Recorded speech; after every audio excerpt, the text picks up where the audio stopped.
Mariing kinundina ng Police Regional Office Bangsamoro Autonomous Region o PROBAR ang pamamaril na nagresulta sa pagkasawi ni Paglat Municipal Councilor sa Moan, Kitalok noong Miyerkules, March 18 sa poblasyon Paglat. Ayon sa PROBAR, itinuturing nilang isang karumal-dumal na krimen ang insidente at isang malinaw na paglabag sa batas. Gayon din ang direktang pagyurak sa dignidad at kaligtasan ng mga opisyal ng pamahalaan at ng komunidad sa kanilang pinaglilingkuran. Agad namang naglunsad ang PNP ng pinaigting na manhunt operation at masusing investigasyon upang matukoy at mahuli ang mga responsable sa krimen. Inatasan na rin ang Maguindanao del Sur Police Provincial Office na pabilisin ang lahat ng hakbang sa investigasyon at tiyakin ang tuloy-tuloy na police operations upang mapanatili ang kapayapaan at kaayusan sa lugar. Nagpahayag din ng pagkikiisa ang PROBAR sa pamilya, mga kaibigan, at mga nasasakupan ng biktima sa gitna ng kanilang pagdadalamhati. Hinikayat din nila ang publiko na makipagtulungan sa mga otoridad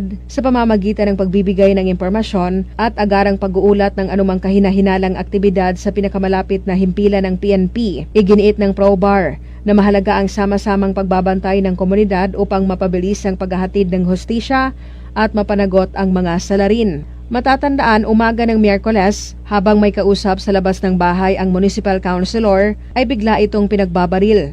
Rufa Mocalid, NDBC, Bida Balita.